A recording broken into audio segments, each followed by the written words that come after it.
جمعية الدعوة والإرشاد وتوعية الجاليات بمحافظة بدر। আমাদের এক দিনী ভাই প্রশ্ন করেছেন, আমি ইসলামের দায়ী হতে চাই, তাই সর্বপ্রথম কি বিষয়ে দাওয়াত দিব? ভাই, আপনার জন্য দোয়া করি আল্লাহ রাব্বুল আলামিন আপনার মনের আশা আকাঙ্ক্ষা পূর্ণ করুন এবং সঠিক বিশ্বাস আকীদার উপর অটল রাখুন, সহি মানহাজের উপর রাখুন, সালফে সালিহিনের মানহাজ অনুযায়ী যেন আপনি দাওয়াতি কাজ করতে পারেন, দায়ী হিসাবে আল্লাহ যেন কবুল করেন। আমিন আল্লাহুম্মা আমিন।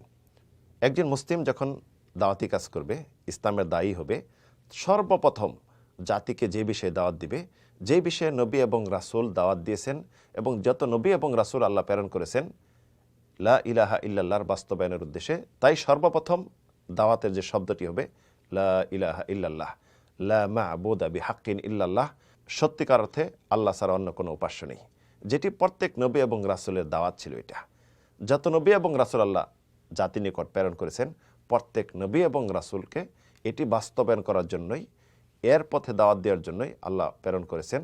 আসমান এবং জমিন প্রতিষ্ঠা করেছেন লা ইলাহা ইল্লাল্লাহর বাস্তবায়ন করার জন্যই।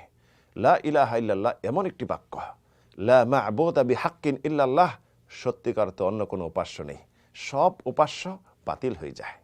এর যে ফজিলত বিশ্বনবী বলছেন, মান কানা আখিরু কালিমাতু লা ইলাহা ইল্লাল্লাহ দাখালাল জান্নাহ, যে ব্যক্তির শেষ বাক্য হবে লা ইলাহা ইল্লাল্লাহ, সে জান্নাতি। লা ইলাহা ইল্লাল্লাহ জান্নাতের চাবি। নবী এবং রাসূলদের দাওয়াতের প্রথম শব্দ এটি। রাসূল সাল্লাল্লাহু আলাইহি ওয়াসাল্লাম যত দায়ী পাঠাইছেন, প্রত্যেক দায়ীকে এটি দিয়ে আহ্বান করেছেন। যেমন আলী রাদিয়াল্লাহু আনহুকে পাঠাইলেন ইয়ামানে, মুআয ইবনে জাবালকে পাঠাইলেন, আরও সাহাবীদেরকে যখন পাঠাইলেন আহলে কিতাবদের নিকট, তখন বললেন প্রথম দাওয়াত দিবে লা ইলাহা ইল্লাল্লাহ। এদিকে আল্লাহ রাব্বুল আলামিন তাই ইরশাদ করেছেন, ওয়ালাকাদ বাআথনা ফি কুল্লি উম্মাতির রাসূল আন ইবুদুল্লাহ ওয়াজতানিবুত তাগুত, যে আমি প্রত্যেক জাতি গোষ্ঠীর নিকট রাসূল প্রেরণ করছি। প্রত্যেক নবী এবং রাসূলের যেটি দায়িত্ব ছিল যে এক আল্লাহর ইবাদত করবে, আল্লাহ ছাড়া অন্য কোনো ইবাদত যেন না করে, এই থেকে তারা বিরত থাকবে। প্রত্যেক নবী এবং রাসূল দাওয়াত দিচ্ছেন তার জাতিকে, ইয়া কওমি ইবুদুল্লাহ মা লাকুম মিন ইলাহিন গায়রুহ, যে হে আমার জাতি, এক আল্লাহর ইবাদত করো, আল্লাহ ছাড়া অন্য কোনো উপাস্য নেই। তাই একজন সত্যিকার অর্থে যে দায়ী হবে, সর্বপ্রথম লা ইলাহা ইল্লাল্লাহ, আল্লাহ ছাড়া অন্য কোনো উপাস্য নেই, এক আল্লাহর দিকে দাওয়াত দিবে এবং শিরক থেকে সম্পূর্ণ মুক্ত হওয়ার জন্য তাদেরকে বলবে পরবর্তী ইসলামের যে বাকি স্তম্ভগুলি, ইমানের যে রোকনগুলি, ইসলামের বিধিবিধান আহকাম পরবর্তী তাদেরকে বলবে। লা ইলাহা ইল্লাল্লাহ লা মা'বুদা বিহাক্কিন ইল্লাল্লাহ, অন্তরে যদি এটি গ্রহণ করতে না পারে, কোনো ইবাদত করে কাজে আসবে না। কারণ ইবাদত আপনি করবেন যে উদ্দেশ্য তো সঠিক করতে হবে।